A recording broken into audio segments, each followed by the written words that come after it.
یا ایھا الذین آمنوا، اے ایمان والو، ان تطیعوا الذین کفروا، اگر تم نے کافروں کی باتیں مانی، یردوکم علی اعقابکم، تو وہ تمہیں تمہارے دین سے دور کر دیں گے. کافروں کی باتیں نہ مانو. فتنقلبوا خاسرین، ورنہ اگر باتیں مانی تو تم نقصان اٹھانے والے ہو جاؤ گے. ان کے کلچر، ان کے فیشن، ان کی تہذیب و تمدن، ان کے اعتراضات پر کان نہ دھرو، قرآن و حدیث سے وابستہ ہو جاؤ، اللہ اور اس کے رسول کی فرمانبرداری کرو. بل اللہ مولاکم، ان سے نہ ڈرو، بلکہ اللہ تمہارا مولا ہے، مالک ہے، مددگار ہے. وَهُوَ خَيْرُ النَّاصِرِينَ، اور وہ سب سے بہتر مدد کرنے والا ہے. سَنُلْقِي فِي قُلُوبِ الَّذِينَ كَفَرُوا الرُّعْبَ، ان قریب ہم کافروں کے دلوں میں مسلمانوں کا رعب داخل کر دیں گے. بِمَا أَشْرَكُوا بِاللَّهِ، اس وجہ سے کہ انہوں نے اللہ کے ساتھ شریک ٹھہرایا. مَا لَمْ يُنَزِّلْ بِهِ سُلْطَانًا، اس چیز کو جس کے بارے میں اللہ نے کوئی دلیل نازل نہ کی، یعنی اپنی طرف سے من مانیاں کر کے اللہ کے ساتھ کسی کو شریک ٹھہرایا. وَمَأْوَاهُمُ النَّارُ، اور ان کا ٹھکانہ جہنم ہے. وَبِئْسَ مَثْوَى الظَّالِمِينَ، اور جہنم ظالموں کا بہت ہی برا ٹھکانہ ہے. مفسرین فرماتے ہیں اس آیت کے نازل ہوتے ہی اس وقت سے لے کر آج تک کافروں پر مسلمانوں کا رعب ہے. چاہے مسلمان کتنے بھی کمزور ہیں، کافر آج بھی مسلمانوں سے ڈرتے ضرور ہیں، لیکن اگر مسلمان متحد ہو جائے اور قرآن و حدیث کا عامل ہو جائے تو کافروں کے خلاف اللہ تعالی مسلمانوں کو غیبی امداد عطا فرمائے.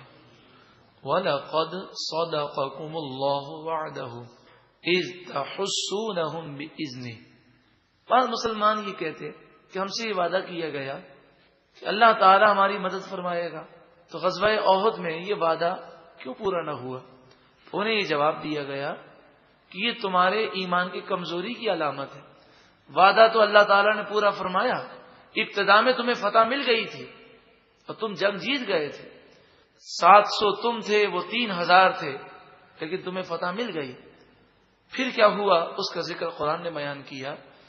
وَلَقَدْ صَدَقَكُمُ اللَّهُ وَعْدَهُ، بے شک اللہ نے تم سے سچا وعدہ کیا اور یہ وعدہ پورا ہوا. اذ تحسونہم بِإِذْنِهِ، جب تم اللہ کے اذن سے کافروں کو کاٹ رہے تھے اور تم نے 22 کافروں کو کاٹ کے رکھ دیا، اور ایسا روب طاری ہوا کہ کافر اپنا مال چھوڑ کر بھاگنے لگے. لیکن پھر کیا ہوا؟ حتی اذا فشلتم، یہاں تک کہ جب تم نے بزدلی دکھائی، وتنازعتم فی الامر، اور اپنے معاملے میں جھگڑا کیا. یعنی حضور نے فرمایا کہ تم 50 تیر انداز یہاں سے مت ہٹنا، اور تم نے نبی کریم صلی اللہ علیہ وآلہ وسلم کی بات میں اختلاف کیا. وعصیتم، اور تم نے نافرمانی کی. من بعد ما اراکم ما تحبون، اس کے بعد کہ تمہیں اللہ نے وہ چیز دکھائی جو تمہیں بڑی محبوب تھی، یعنی فتح مل گئی، کافر بھاگ رہے تھے، لیکن جب تم نے نافرمانی کی، تنازع کیا، اور جب تم نے بزدلی دکھائی تو فتح شکست میں تھوڑی دیر کے لیے تبدیل ہوئی، تمہیں سبق سکھانے کے لیے، اور پھر تمہیں دوبارہ اللہ تعالیٰ نے اپنی رحمت سے فتح عطا فرمائی. منکم من یرید الدنیا، ان 50 میں سے 40 تیر انداز وہ تھے کہ جو مال غنیمت کے حصول کے لیے نیچے اتر گئے. منکم من یرید الدنیا، تم میں سے بعض وہ تھے جو دنیا کو چاہ رہے تھے. ومنکم من یرید الآخرہ، اور تم میں سے بعض وہ تھے جو آخرت کو چاہتے تھے. وہ 10 افراد تھے جو اسی درے پر جب کافروں نے پیچھے سے حملہ کیا تو وہ 10 افراد نہ روک سکے اور وہ شہید ہو گئے. ثم صرفکم عنہم، پھر اللہ تعالی نے تم پر کافروں کو پھیر دیا، چاروں طرف سے کافر تم پر ٹوٹ پڑے. لیبتلیکم، تاکہ تمہاری آزمائش ہو. تم اس درے کو چھوڑ کر کافروں کی طرف آئے تو کافر تم پر ٹوٹ پڑے. اب تمہاری آزمائش تھی یا تو تم اپنی جان اللہ کی راہ میں نذرانہ پیش کر دو یا میدان جنگ سے بھاگتے ہو، لیکن تم میں سے بعض میدان جنگ سے بھاگے۔ وَلَقَدْ عَفَا عَنْكُمْ، اور بے شک اللہ نے تمہیں معاف فرما دیا۔ تو حضور اقدس صلی اللہ علیہ وآلہ وسلم کی دعا کے صدقے میں اللہ تعالیٰ نے میدان جنگ سے بھاگنے والے مسلمانوں کو معاف فرما دیا۔ وہ 40 تیر انداز جو نیچے اترے انہیں بھی معاف کر دیا گیا۔ اب کوئی ان کے بارے میں بے ادبی کا کلمہ کہے تو وہ خود گناہگار ہوگا۔ جب اللہ نے معاف کر دیا تو ہم کون ہوتے ہیں ان کے خلاف کوئی بات کہنے والے؟ واللہ ذو فضل علی المؤمنین، اور اللہ مومنوں پر بڑے فضل والا ہے۔ اے مسلمانوں، اذ یاد کرو تم تسعدون، تیز بھاگ رہے تھے میدان جنگ چھوڑ کر، ولا تلوون علی احد، اور پیچھے مڑ کر کسی کو تم دیکھ نہ رہے تھے، ایسی تم پر گھبراہٹ طاری تھی۔ والرسول یدعوکم فی اخراکم، اور ایک کونے سے رسول صلی اللہ علیہ وسلم تمہیں بلا رہے تھے لیکن تم نے ان کی پکار کو نہ سنا۔ فَأَثَابَكُمْ غَمًّا بِغَمٍّ، تم نے اپنے نبی کو رنجیدہ کیا، ان کی نافرمانی کی، تو نبی کو رنجیدہ کرنے کے بدلے میں اللہ نے تمہیں بھی رنج دے دیا۔ فَأَثَابَكُمْ غَمًّا بِغَمٍّ، غم کے بدلے اللہ نے تمہیں غم دیا۔ اس آیت کے تحت مفسرین فرماتے ہیں بڑی ہی عبرت انگیز بات ہے کہ انہوں نے درے سے ہٹ کر رسول اللہ صلی اللہ علیہ وآلہ وسلم کو رنجیدہ کیا تو یہ پریشانی آ گئی۔ آج بھی رسول اللہ صلی اللہ علیہ وسلم قبر انور میں رہ کر پوری کائنات کو ملاحظہ فرما رہے ہیں۔ ایک عاشق رسول غور کرے صلی اللہ علیہ وسلم کہ جب ہم گناہ کرتے ہیں تو در حقیقت ہم اپنے پیارے محبوب صلی اللہ علیہ وسلم کو رنجیدہ کرتے ہیں، اور جو اپنے محبوب صلی اللہ علیہ وسلم کو رنجیدہ کرے کیا اسے خوشیاں مل سکتی ہیں؟ تو حضور کی فرما برداری کیجیے، حضور کی اطاعت کیجیے، حضور کی نظر کرم ہوگی اور انشاءاللہ بیڑا پار ہو جائے گا۔ فَأَثَابَكُمْ غَمًّا بِغَمٍّ، غم کے بدلے غم دیا۔ تم نے حضور کو رنجیدہ کیا تو ہم نے تم پر رنج کو مسلط کر دیا، چونکہ حضور صلی اللہ علیہ وسلم اللہ کے محبوب ہیں، اور جو اللہ کے محبوب کو رنجیدہ کرتا ہے اللہ تعالیٰ اسے خوشیاں نہیں عطا فرماتا۔ لِكَيْ لَا تَحْزَنُوا، پھر جب انہوں نے ایسا کیا اللہ نے معاف کیوں کر دیا؟ فرمایا معافی اس لیے آئی تاکہ لا تحزنوا، تم غم اب نہ کرو، اب حوصلے پست نہ کرو، علی ما فاتکم، اس پر جو ہاتھ سے نکل گیا، جو نقصان ہوا ہے اب اس کا غم نہ کرو، آگے کی فکر کرو، اس کے لیے حوصلے بلند رکھو۔ ولا ما اصابکم، اور جو تم پر مصیبتیں آئیں اس پر رنجیدہ نہ ہو، اس لیے اللہ تعالیٰ نے تمہیں مغفرت کی بشارت عطا فرمائی کہ اس خوشی میں تمہارا رنج دور ہو جائے۔ واللہ خبیر بما تعملون، اور اللہ تمہارے تمام کاموں سے خبردار ہے۔ ثم انزل علیکم من بعد الغم، اب ایک بڑی تاریخی دلچسپ بات ہے کہ جب چاروں طرف سے کافروں نے حملہ کیا اور مسلمانوں پر آزمائش آئی، اور اس موقع پر 300 منافقین تو بھاگ گئے تھے لیکن کچھ منافقین مال غنیمت کے لالچ میں واپس آ گئے تھے، تو اب جب یہ حملہ ہوا تو ان کی تو جان پر بنائی، وہ تو سمجھے فتح ہو گئی ہے، تو ایک طرف منافقین کی یہ حالت ہوئی، اور مسلمانوں پر اللہ نے کیسا کرم کیا کہ پہلے تو مشکلات آئیں، 70 مسلمان شہید ہو گئے، سب زخمی ہو گئے۔ اب بظاہر یہ لگتا تھا کہ مسلمان اب تھک چکے ہیں، وہ کافروں کا مقابلہ کیسے کریں گے؟ تھوڑی دیر کے لیے ان کو اونگ آ گئی اور ہاتھ سے تلوار چھوٹنے لگی مسلمانوں کی، اور یہ چند لمحات کے لیے اونگ تھی، اور جیسے ہی یہ اونگ ختم ہوئی مسلمانوں کی ساری تھکن دور ہو گئی اور ایسی قوت ان میں آ گئی کہ انہوں نے کافروں پر دوبارہ حملہ کیا اور اللہ نے فتح و نصرت عطا فرما۔ اس نعمت کا ذکر ہے۔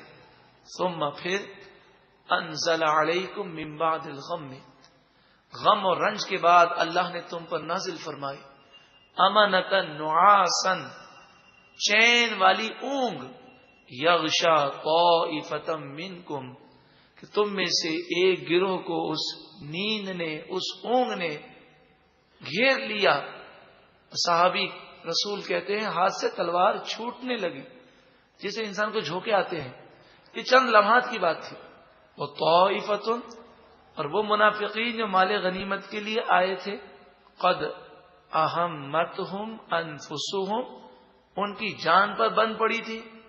یظنون باللہ غیر الحق ظن الجاہلیہ، وہ اللہ کے بارے میں جاہلیت جیسا ناجائز گمان کرتے تھے، اور وہ یہ سوچنے لگے کہ نعوذ باللہ من ذالک، یہ دین اسلام سچا نہیں ہے، یہ تو فتح جو ہوئی تھی یہ اتفاقی امر تھا، اللہ نے کوئی مدد نہیں کی، نعوذ باللہ من ذالک.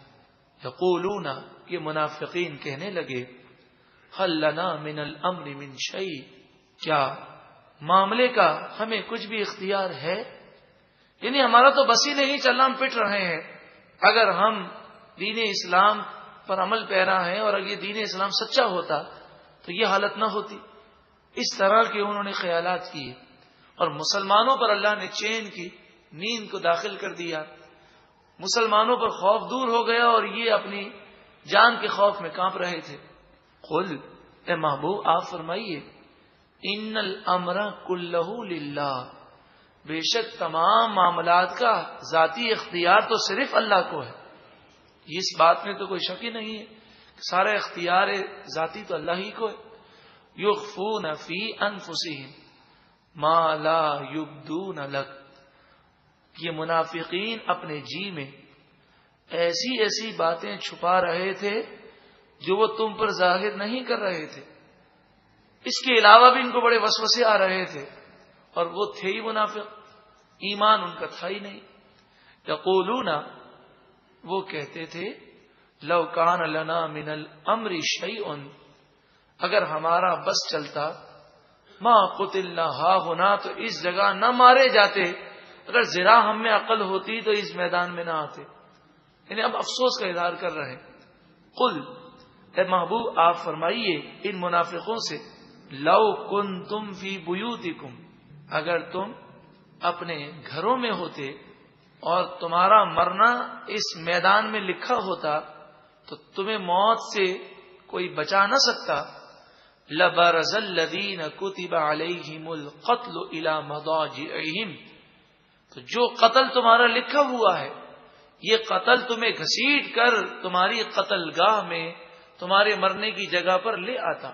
اس سے ہمارے لیے بھی عبرت ہے کہ احتیاطی تدابیر انسان اختیار کرے، مگر اس بات کو یاد رکھے جہاں موت لکھی ہے وہاں انسان ضرور پہنچے گا، اور جہاں موت نہیں لکھی چاہے کتنے بم دھماکے ہوں، اگر نہیں لکھی تو وہ وہاں ہوگا بھی تو 1 منٹ پہلے نکل جائے گا، اور لکھی ہے تو نہیں ہوگا تو پہنچ جائے گا.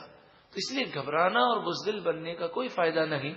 ہاں، احتیاطی تدابیر اختیار کرنے کی اجازت ہمیں شریعت نے دی ہے. وَلِيَبْتَلِيَ اللَّهُ مَا فِي صُدُورِكُمْ، یہ سب اس لیے ہوا تاکہ اللہ تعالیٰ آزمائش فرمائے جو کچھ تمہارے سینوں میں ہے. ایمان کی بلندی، ایمان کی مضبوطی ظاہر ہو اور منافقوں کا نفاق ظاہر ہو. وَلِيُمَحِّصَ مَا فِي قُلُوبِكُمْ، اور جو ان کے دلوں میں چھپا ہوا ہے اللہ اس کو ظاہر فرما دے. وَاللَّهُ عَلِيمٌ بِذَاتِ الصُّدُورِ، اور اللہ سینوں کے رازوں کو خوب جاننے والا ہے.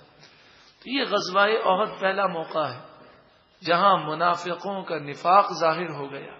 یہ وہ منافق تھے جو حضور کے پیچھے نمازیں ادا کیا کرتے، حضور کا کلمہ پڑھتے، قرآن پڑھتے، جہاد میں شریک ہوتے، اپنے آپ کو مسلمان کہتے، لیکن دل سے حضور پر ایمان نہیں لائے تھے. نبی کریم صلی اللہ علیہ وآلہ وسلم کی دشمنی اور بغض اپنے دل میں رکھتے، مسلمانوں کو حضور کی تعظیم اور توقیر سے دور کرنے کی کوشش کرتے. تو غزوہ احد میں یہ پہلا موقع تھا کہ جب ان کا نفاق کھل کے سب کے سامنے آیا. ان الذین تولوا منکم، یوم التقى الجمعان، بے شک تم مسلمانوں میں سے جو مسلمان پھر گئے، میدان جنگ سے بھاگ گئے، اس دن جب دو لشکر آپس میں ٹکرائے غزوہ احد کے موقع پر، انما استزلهم الشیطان ببعض ما کسبوا، یہ لغزش انہیں شیطان نے دی، ببعض ما کسبوا، اس گناہ کی وجہ سے جو انہوں نے کمایا، یہ ان کے ایمان کی کمزوری کی وجہ سے ایسا ہوا کہ یہ میدان جنگ سے بھاگے، اور بھاگے کیوں؟ شیطان نے لغزش دی، اور شیطان کے وار میں کیوں آئے؟ اپنے برے اعمال کی وجہ سے۔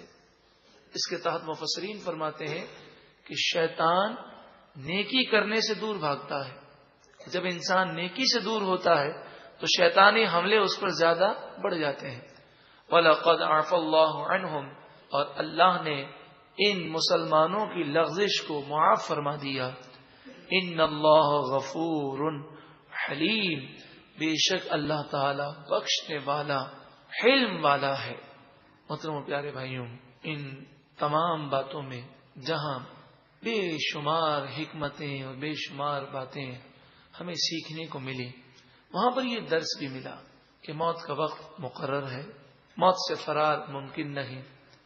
کتاب مؤجلہ کے الفاظ آپ نے سنے، جس کے معنی آپ نے سیکھے کہ لکھے ہوئے مقررہ وقت پر موت آئے گی، اور یہ بھی آپ نے دیکھا لَبَرَزَ الَّذِينَ كُتِبَ عَلَيْهِمُ الْقَتْلُ إِلَى مَضَاجِعِهِمْ، جہاں موت لکھی ہے موت گھسیٹ کر وہاں پہنچا دے گی، تو موت سے فرار ممکن نہیں ہے، ایک نہ ایک دن مرنا ہے۔ عقل مند، دانا، سمجھدار، ہوشیار وہی شخص ہے جو اس قلیل، بے وفا، فانی، مختصر، غرض اور مطلب کی دنیا کی حقیقت کو سمجھ جائے، اور اس دنیا کی حقیقت سمجھ کر دنیا میں رہتے ہوئے موت اور قبر و آخرت کی تیاری کرنے والے اعمال کرے، اور جب وہ اس دنیا سے جائے تو عالم یہ ہو کہ اللہ بھی اس سے راضی ہو، اس کے رسول بھی اس سے راضی ہوں، زمین اس کے لیے رو رہی ہو، آسمان رو رہا ہو، زمین اس لیے رو رہی ہو کہ مجھ پر سجدہ کرنے والا باقی نہ رہا، اور آسمان اس لیے رو رہا ہو کہ وہ نیک اعمال جو مجھ سے گزرتے تھے، وہ نیک اعمال کرنے والا اس دنیا سے چلا گیا۔ کاش اس شان سے موت آئے کہ زبان پر کلمہ طیبہ جاری ہو، سبز گنبد کے سائے تلے ہوں، سنہری جالیوں کی روبرو ہوں، حضور اقدس صلی اللہ علیہ وسلم پر درود و سلام پڑھتے ہوئے حضور کے دیدار میں، حضور کے جلووں میں، حضور اقدس صلی اللہ علیہ وسلم کے قدموں میں ایمان و عافیت کی موت نصیب ہو جائے، جنت البقیع مدفن بن جائے، جنت الفردوس میں محبوب کریم صلی اللہ علیہ وسلم کا پڑوس مل جائے۔ کاش ایسی شاندار زندگی نصیب ہو، اس کے لیے کوشش کرنی ہوگی۔ ایک کان سے سنیں، دوسرے کان سے نکال دیں، اچھا نیک بنیں گے، اچھا توبہ کریں گے، یہ سوچتے رہیں گے تو ملک الموت کسی نہ کسی وقت سامنے آ جائیں گے۔ ہمیں نہیں معلوم، جس طرح بیماری اچانک آتی ہے موت بھی ہمارے لیے اچانک ہوگی۔ اللہ تعالی ہمیں موت کی تیاری کرتے ہوئے نیک اور اچھے اعمال اختیار کرنے کی توفیق عطا فرمائے۔